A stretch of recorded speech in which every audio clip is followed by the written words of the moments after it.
Arkadaşlar bu videomuzda İstanbul'un ilk kadısı ve ilk belediye başkanı olan Hızır Bey hakkında bilgi vermek istiyoruz. Hızır Bey Fatih Sultan Mehmet'in güvenini kazanmış, duasını almış bir ilim ve devlet adamıdır. Bazı kaynaklar onun Nasrettin Hoca'nın torunu olduğunu zikreder. İstanbul'un Kadıköy ilçesi ismini Hızır Bey'den almıştır. Fatih Sultan Mehmet Kadıköy'ü Hızır Bey'e arpalık olarak tahsis ettiğinden dolayı burası Kadıköy olarak isimlendirilmiştir. Hızır Bey medreselerde müderrislik görevlerinde bulunmuş, ilme hizmet etmiş, önemli ilim adamları yetiştirmiştir. Kadılık görevlerinde de bulunmuş, idari olarak da memleketine hizmet etmiş bir şahsiyettir. Hızır Bey fetihten sonra İstanbul'un ilk kadısı olarak tayin edildi. Fatih Sultan Mehmet ilim ve devlet adamlarından oluşan bir mecliste Hızır Bey'e dönerek İstanbul kadısına hüküm odur ki diyerek Hızır Bey imparatorluğun en önemli görevlerinden birine tayin ediyor ve bu suretle Hızır Bey'e ne kadar çok güvendiğini ve değer verdiğini de göstermiş oluyordu. Hızır Bey Eskişehir'in Sivrihisar kazasında doğdu.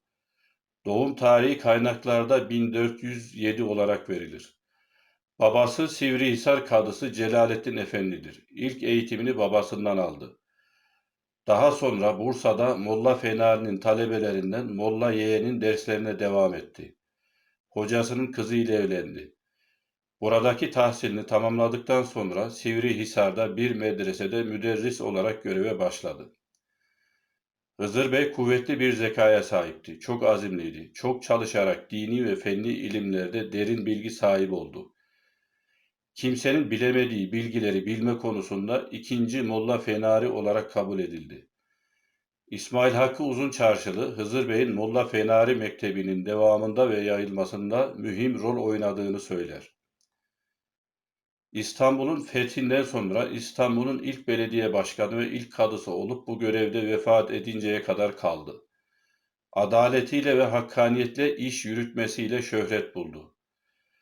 Hızır Bey asıl şöhretini Fatih Sultan Mehmet'le tanıştıktan sonra kazandı. Hadise şöyle oldu. Fatih Sultan Mehmet'in saltanatının ilk senelerinde Mısır veya Suriye'den gelen bir Arap alim, Fatih Sultan Mehmet'in huzurunda yapılan ilmi toplantılarda Osmanlı ilim adamlarına, alimlerine çeşitli ilim ve fenlerden sorular sordu. Zamanın alimleri tatmin edici cevaplar veremeyince Fatih Sultan Mehmet bu duruma üzüldü. Bütün beyleri, paşaları ve vezirleri toplayıp ülkemde bu adama cevap verecek bir ilim adamı yok mudur? Çabuk araştırın ve bana müsbet bir cevap verin dedi. Vatan topraklarını iyi bilen vezirlerin hatırına Sivrihisar Medresesi'nde müderris olan Hızır Bey geldi ve durumunu Fatih'e bildirdiler. Bunun üzerine Fatih Sultan Mehmet Hızır Bey'in derhal Edirne'ye davet edilmesini istedi. Davet için Sivrihisar'a 3 kişilik heyet gönderildi. Edirne'ye gelen Hızır Bey o sıralarda 30'lu yaşlardaydı ve üzerinde de asker kıyafeti bulunmaktaydı. Onun bu hali meşhur alimlere meydan okuyan Arap alimin alay edercesine gülmesine sebep oldu. Arap alimin bu tavrı üzerine Hızır Bey, gereksiz yere gülenler hoşa gidenlerden sayılmaz. Soracağın her ne ise hemen bildir. Sözün gelişi beni de başarısızlığa uğrayanlardan biri say dedi. Bunun üzerine misafir olan Arap alim padişahın huzurunda ve kendinden son derece emin bir şekilde Hızır Bey'e sorular yöneltti.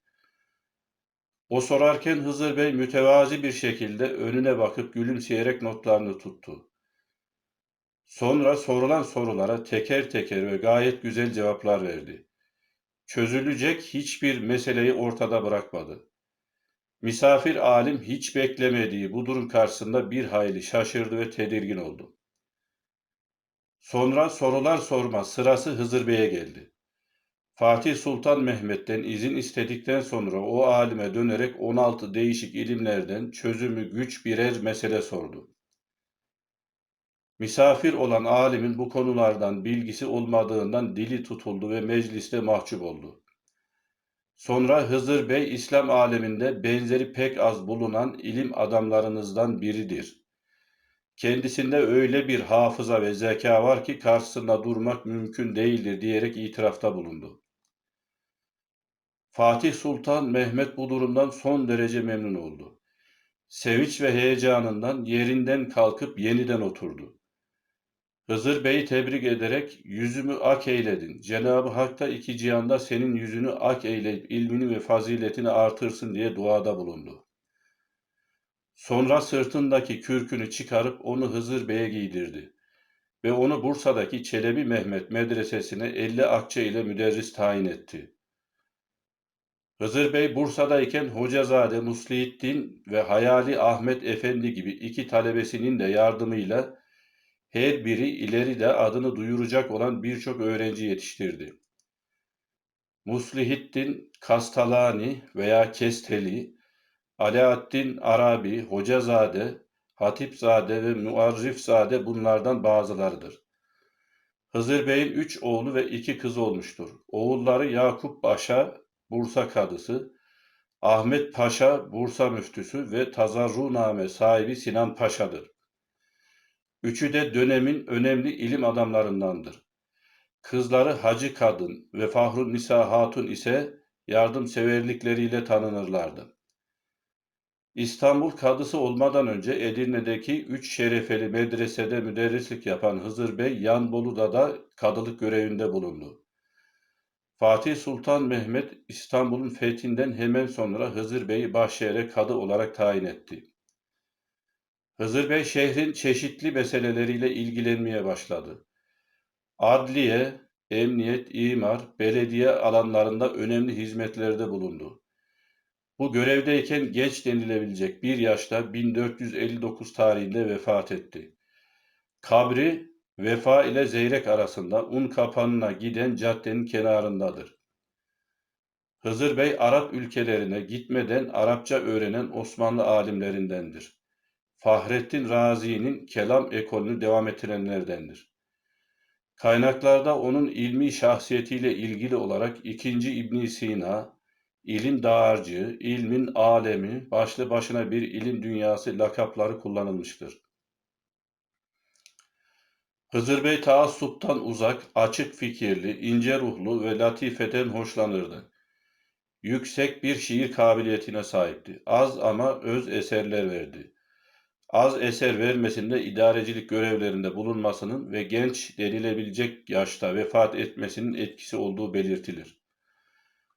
Hızır Bey Türkçe, Arapça ve Farsça şiirler yazmıştır. Onun esas başlattığı çığır, tarih düşürmede, ebced harflerinin şiirde kullanılması konusundadır. Hızır Bey'den önce tarih düşürme daha çok lafız, terkip veya sadece ebced harflerinin zikriyle yapılırken, o bunu şiirin son mısrağında uygulayarak bu alanda yeni bir çığır başlatmıştır. Hızır Bey güzel ahlaklı, takva sahibi, ilmi yüksek bir şahsiyetti. Evet arkadaşlar, bu videomuzda da Osmanlı tarihine ait bir biyografiden bahsetmeye çalıştık. Daha sonra görüşmek üzere, hoşça kalın.